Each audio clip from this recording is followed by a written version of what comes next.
Bismillahirrahmanirrahim. Perkenalkan, saya Boy Rahman dan istri saya Narse. Kami dari Surabaya adalah owners Warung Bu Boy Spesial Bebek Boom. Saya Narse, saya lahir di Gresik, di perdesaan Desa Lampah namanya. Saya lahir sampai umur 12 tahun saya tinggal di desa. Kenapa saya bisa jadi penjual bebek? Karena saya mulai kecil itu umur 8 tahun hidup saya sudah sengsara. Dalam arti itu umur 8 tahun sudah berjuang untuk mencari nafkah karena melihat kehidupan bapak ibu di desa, mulai pagi sampai malam beliau kerja di sawah, sehingga saya umur 8 tahun kepingin meninggalkan desa untuk merubah nasib di kota. Makanya saya lulus SD, saya berjuang ke Surabaya, melarikan diri ke Surabaya, walaupun orang tua tidak boleh untuk lari ke Surabaya. Tapi alhamdulillah setelah lulus SD itu saya bisa cari nafkah sendiri sampai berdirinya Bebek Boom. Jadi umur 12 saya lulus SD itu saya lari ke Surabaya. Pertamanya itu saya nggak meneruskan SMP dulu karena saya cari uang supaya bisa dikirimkan ke desa untuk bapak sama ibu saya selama 2 tahun. Setelah 2 tahun saya itu mencari kakaknya bapak saya yang dikatakan bude saya itu orang terkaya di Perak. Selama 6 bulan akhirnya saya ketemu sama bude saya. Saya datang ke beliau untuk saya itu ngenger, ibaratnya orang Jawa bilang begitu, saya ngenger lah di bude itu supaya saya bisa membantu bapak ibu saya. Alhamdulillah tahun 91 saya ketemu bude saya, sehingga saya itu sekolah SMP sama SMA itu tidak sekolah langsung di sekolahan, tapi ikut paket, ikut persamaan. Tapi kata bude saya, walaupun kamu ikut persamaan, tidak sekolah dan di kelas, tapi saya yakin bahwa Narse akan bisa menghadapi dunia ini. Tapi doanya ibu, walaupun ibu angkat, ibaratnya bude, alhamdulillah bisa menghadapi dunia ini sampai sekarang. Alhamdulillah anak-anak juga sudah jadi semua. Itu awal saya buka Bebek Boom-nya.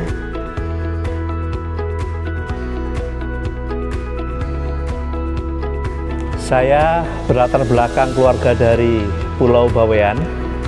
Saya dibesarkan di Pasuruan, tepatnya di Ngopak. Setelah lulus dari SMA di kisaran tahun 90-an, saya merantau ke Tanjung Perak.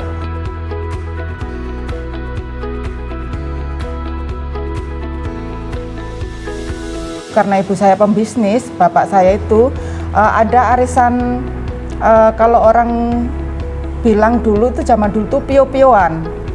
Orang arisan dagang lah, orang zaman tahun 90-an. Nah, sewaktu saat itu ada arisan di rumahnya ibu, ketempatan di situ, sehingga pegawainya ibu saya itu Mbok Nam, Mbok Sri, Yurah itu semuanya masak. Lah, saya di situ pas libur tuh ngapain saya, sehingga pas ada Mbok sama Yurah itu masak, itu saya ngikutin masak, tapi saya nggak ngikut yang pegawai ini tadi. Saya bikin masakan sendirilah. Ada apa sih bahan di kulkas, saya ngambillah ayam waktu itu, sehingga saya bikin resep sendiri, saya masak sendiri lah. Waktunya makan, saya hidangkanlah ke teman-temannya ibu saya itu, sehingga temannya ibu saya itu merasa, loh kok enak. Tanya ke ibu saya, Mbak Yu, ayam panggangnya ini kok enak, beli di mana? Loh, saya nggak masak ayam panggang dan saya tidak beli ayam panggang gitu loh, tapi ada di hidangan itu ada ayam panggang. Akhirnya panggillah Mbok Sri gitu. Sri, ini siapa yang masak ayam panggang? Oh Jengse Bu gitu. Nah, sehingga saya ditanya, loh kamu bisa masak? Belajar ini. Ternyata menurut teman-temannya ibu itu enak masakan saya gitu. Dari situlah saya percaya diri bahwa saya itu bisa masak, sehingga setiap ada tamu saya tidak pernah nyuruh mbok lagi, sehingga saya yang bikin resep sendiri untuk teman-teman ibu saya. Sewaktu saat saya menikah sama suami ini, hanya 1 tahun ibu saya meninggal. Setelah ibu saya meninggal, saya itu sudah nggak ngerawat ibu lagi, tapi saya punya baby sendiri. Tapi baby kan sudah ada yang nangani sendiri, sehingga saya itu ngapain gitu, sehingga ada garasi kosong. Di samping itu saya bukalah menu Padang. Kata orang-orang itu namanya Padang Jawa, karena saya kombinasi antara bumbu Jawa dengan bumbu Padang. Alhamdulillahnya buka dari situ jam 7 pagi saya buka. Awalnya yang jaga anak-anak, jam 10 saya baru masuk warungnya.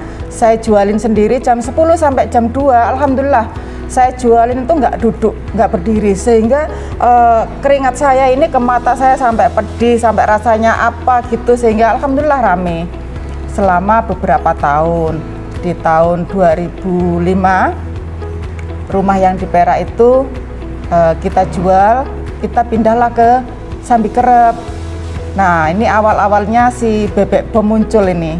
Waktu saya di Sambi Kerep ini 1 tahun, saya itu tidak punya kegiatan. Kegiatan saya hanya mantau anak-anak sekolah aja. Sewaktu saat pegawai saya itu bilang, Ibu, daripada jam 12 siang ini sudah tidak ada kegiatan lagi, lebih baik kita cari kegiatan lagi yang buat tambahan saya. Menurut pegawai saya waktu itu namanya Zoom. Ya boleh, kamu mau apa terserah ibu aja, mau buka apa. Sehingga saya punya ide, gimana kalau jualan bebek. Lah kebetulan pas bicara seperti itu, kok saya pas jalan keluar rumah saya ini adalah rumah di petak-petak seperti ruko lah gitu. Nah, dari situ saya tanya apakah disewakan. Ternyata disewakan. Alhamdulillah setelah 1 bulan direnovasi, saya bukalah Bebek Bom. Lah awal Bebek Bom itu saya hanya istilahnya itu membekali anak itu bantal sama tikar di warung itu. Istilahnya kalau kamu jualnya nanti nggak laku, kamu bisa istirahat di warung, tidur-tiduran. Tapi alhamdulillah pertama buka langsung boom, karena namanya memang boom. Alhamdulillah langsung ngebom gitu loh, bebeknya itu rame banget, sehingga sampai punya beberapa cabang. Alhamdulillahnya seperti itu.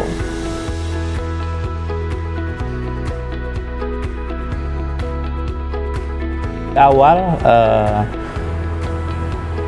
jorgan dari boom itu sendiri, harapan kami itu adalah boom dari pedasnya, boom dari rasanya. Dan alhamdulillah ternyata ngebum pada saat pertama buka, sehingga itu menjadi pemicu semangat kami untuk membesarkan warung Buboy ini bisa betul-betul ngebum.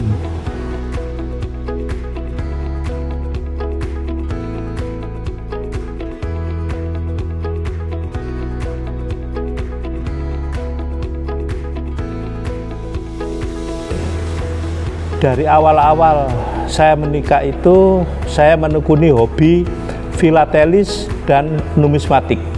Filatelis itu adalah pengumpul perangko, untuk numismatik itu adalah koleksi uang. Dari dua kegiatan tadi sehingga menambah banyak wawasan saya dan sebagai jalan menuju perkenalan yang lebih atas lagi gitu. Karena apa yang menjadi pengetahuan saya di bidang numismatik, kolektor uang, itu bisa dipakai menghantar untuk berkenalan dengan pejabat-pejabat negara maupun bos-bos besar. Nah, dari situ berkembang saya mulai bergaul dengan anak-anak motor, sehingga saya mulai menggemari Harley Davidson. Dari situ memicu semangat kami lagi bahwa ke depan warung Buboy spesial bebek boom ini akan betul-betul bisa berkembang dan bisa disambung oleh anak-anak menjadi lebih besar lagi.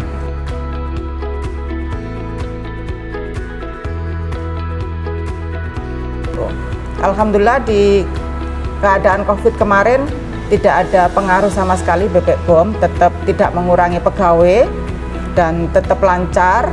Hanya berkurang mungkin sedikit kalau ada rapat di sekolah mungkin sudah dikurangi sehingga hanya imbasnya hanya sedikit. Alhamdulillahnya sih seperti itu.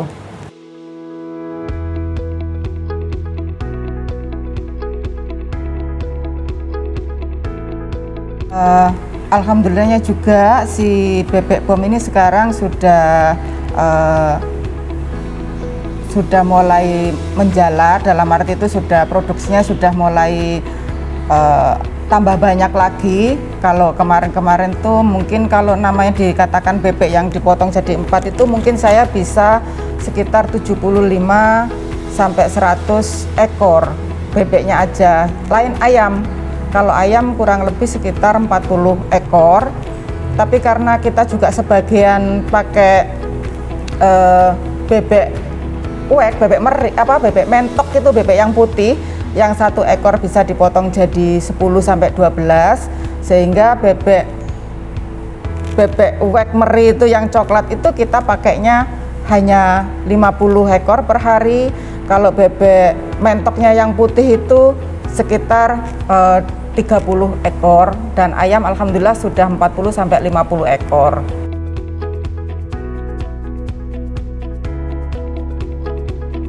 Di warung bebek boom ini kebetulan juga ada menu lain selain bebek sama ayam, juga ada telur, ada paru, ada babat, ada empal juga gitu, ada mujair, ada bandeng, ada lele juga. Alhamdulillahnya merambah ke situ, dan ada tahu tempe juga, itu yang disukain orang-orang juga, alhamdulillah seperti itu. Dan sekarang juga merambah ke sambal yang kita kemasi, dalam arti kita bentuk botol. Bebek boom ini dari informasi yang didapat dari customer, dari teman-teman juga, bahwa sambelnya memang ada khas. Karena latar belakang istri saya dulu sebelum buka warung Buboy bebek boom ini kan pernah buka warung Padang, sehingga taste dari spesial bebek boom ini ada rasa padang-padangnya, sehingga beda dan unik, tidak bisa dibandingkan dengan bebek-bebek yang lain. Dan untuk saat ini yang menjadi kendala kami itu adalah awamnya kami di dalam formalitas menjadi UKM atau untuk mematentkan produk. Kebetulan itu pelanggan saya itu ada mulai awal buka, pertama buka sampai sekarang itu. Kalau dulu itu setiap hari beliaunya makan, bapak-bapak usia sekitar 50-60-an, sampai sekarang. Kalau dulu setiap hari bisa makan, kalau sekarang 2 hari sekali karena beliaunya nggak ada yang nganter ke warung katanya. Beliaunya itu makan bebek itu nggak takut kalau di bebek bom itu, karena beliau itu tahu bahwa bebek bom itu adalah pakai bebek mentok yang lemaknya itu nggak terlalu banyak. Sambal di saya itu selalu pakai minyak yang baru. Terus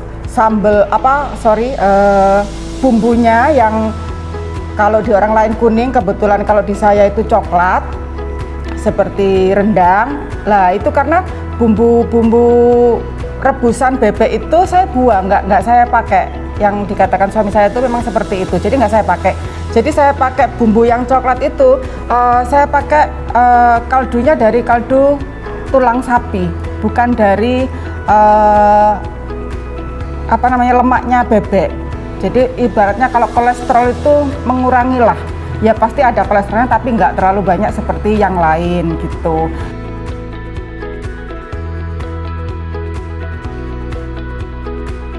Kendalanya di penjual bebek bom ini, bahan bakunya yaitu cabai yang terutama itu terlalu tinggi gitu.